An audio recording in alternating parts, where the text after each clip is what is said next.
I think we landscape photographers know when just everything around you is just exploding.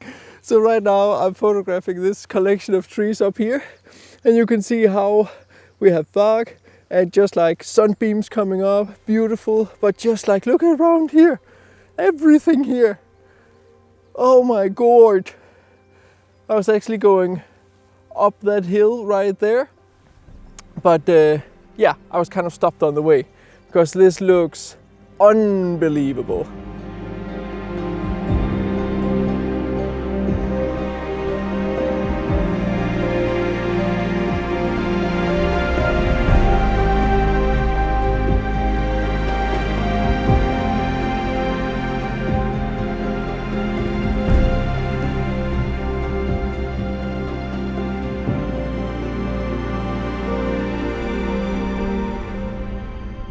Okay, what a nice start to this morning, where, as you can see, I'm back in Denmark to squeeze the last out of winter on a lovely frosty morning. So I've been running around a little bit, and I think I found myself a pretty cool composition right here. So right now I'm photographing this tree right here. Come down to a low position, trying to include a little bit of the foreground to make some depth. Still have some fog here. It's one of those mornings where like the fog started up here and it's just like moving this way, and it does reveal new things coming out of the fog, but I still have to work a little bit fast. So F16, I'm focus bracketing this photo right here, focus stacking it. There's not a whole lot to it. F16 ISO 100 gives me a shutter speed of 1/4 of a second. But beautiful, quaint little scene. I really like all the frost in the grass. It's beautiful. I haven't really had like a frosty morning like this in Denmark this winter.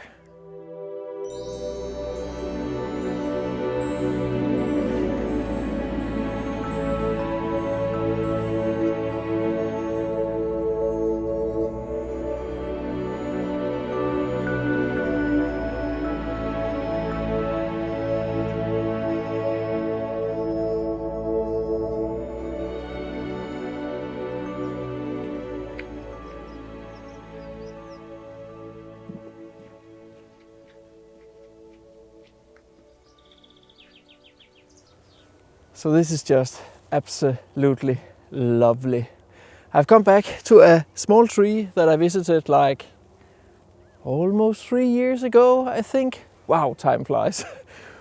But that was during summer. Now it's winter, and I have this beautiful, beautiful frost in the heather right here, leading up to the small tree. Have a bit of the lake, the reflection, the trees, and then some fog. As you can see here, I've come down to the low position, just including like the heather right here, so it kind of like frames the tree, and I get a composition that looks like this. Absolutely lovely. And again, just a composition where it kind of like breaks the rules. Of course I can like crop the top part there, but putting the tree in the middle. I may actually completely crop up off some of that top, even though the clouds actually look pretty good. For this particular photo, I have put on my 16 to 35 millimeter because I'm actually all the way out at like 32-ish millimeter, and this lens is just much sharper in that end, in that focal range, than my Tamron 28 to 200 is. So in that way, I'm just shooting at f8, focus bracketing this one. It's going to be a hell to put it together. Maybe I don't even want to put it together and just shoot at f8 and have the foreground heather a little bit out of focus. I still think you can get the idea that there's frost in it. I haven't made the decision yet, so I'll see what I do when I come back at the computer. Lovely.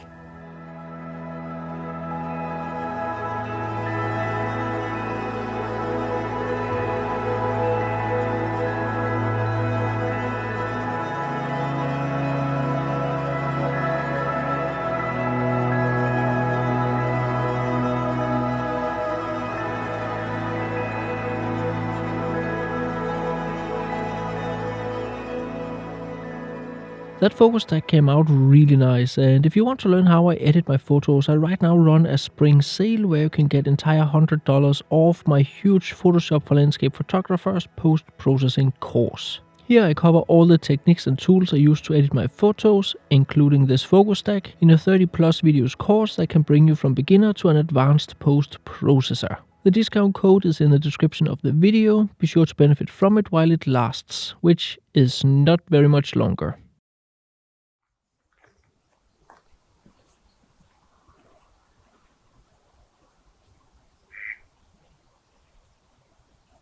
On the one hand, I love these mornings because obviously it's just beautiful, but on the other hand, because the fog is just like dissipating everywhere I go. It's like, oh, over there, there's fog. I go there and then it's just like I get one shot and then I go.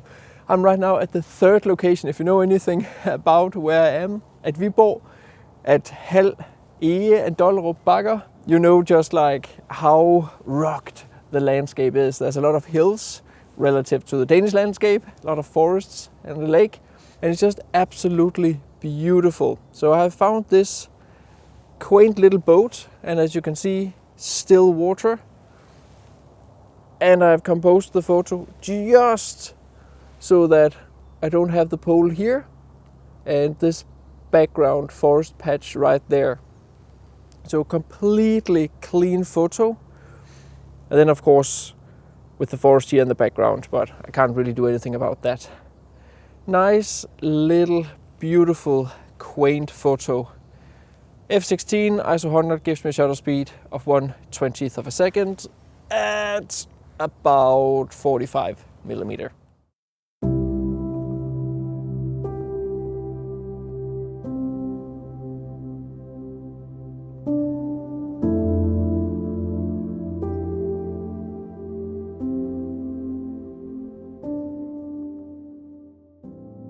So I am still at that same location with the boat, because right now there's like a little line of fog out there in the background that kind of reveals the top of some trees, and then fog, and then there's like trees in the foreground. Then we have the reflection of all that in the lake that looks really, really nice.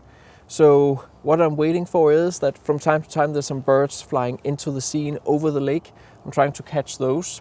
So I just did catch one, but it was a little bit too small maybe in the photo to actually make an impact. So hopefully there's one bird that is a little bit nearer. So that means I've had to up the ISO to 320, lower my aperture down to f7.1. It doesn't matter because it's so far away anyway. And that gives me a shutter speed of 1/400th of a second. I think that should be sufficient to photograph distant birds out there. But hopefully one or two more fly into the scene before the fog actually goes away.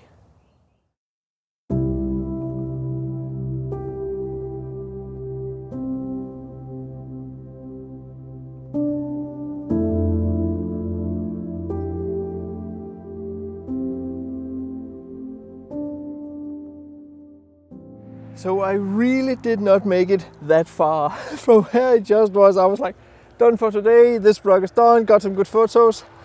And then I'm driving past all these beautiful oak trees here, little field in the front, putting on the long lens, just zooming in.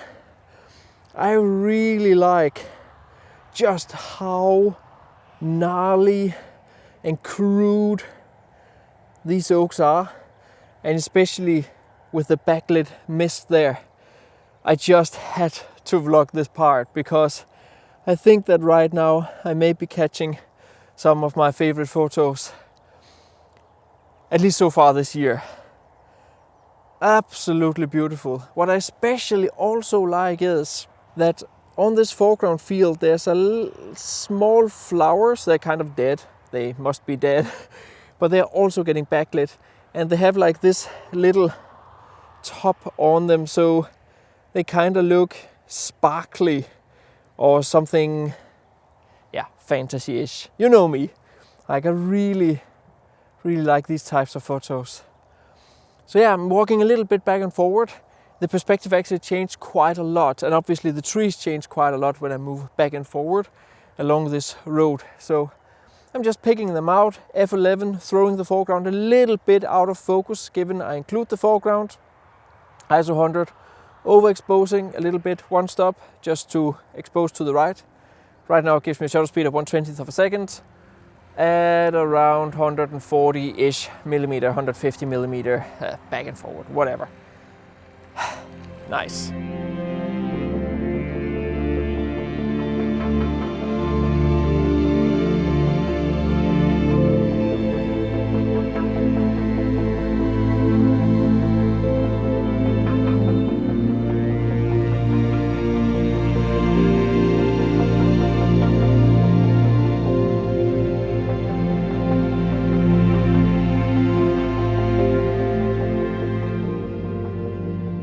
I just absolutely love this photo. The small out-of-focus flowers adds a magical touch to the chaotic yet very orderly branches of the oaks. It reminds me very much of some Viking-esque or Celtic pattern. I also got this horizontal version, and although both work, I find the vertical to be a bit more focused on what the scene is actually about. I don't know about you, but I find recognizing patterns like this in the field to be super beneficial in regard to coming away with an interesting and aesthetic photo. If you want to learn more about composition and the importance of both repeating patterns and how our brains interpret certain patterns, be sure to get my 2 ebooks on composition. They cover how I think composition in a very easy to understand way with minimal text and loads of examples. There are links to both of them down in the description of the video. Sadly, I didn't get to make a sequence for this photo, but it was actually the first I caught this morning before sunrise. It's a photo that has really grown on me since I came back, so I just want to slide it in here to complete the morning. I really do like the combination of the atmosphere and minimalism with the small tree in the distant mist. This was just one of those lovely and very productive mornings where I came away with a good variety of photos that I really like. Let me know which one is your favorite down in the comments, and be sure to benefit from my spring sale on my Photoshop course if you want to learn how I process my photos. See you next time.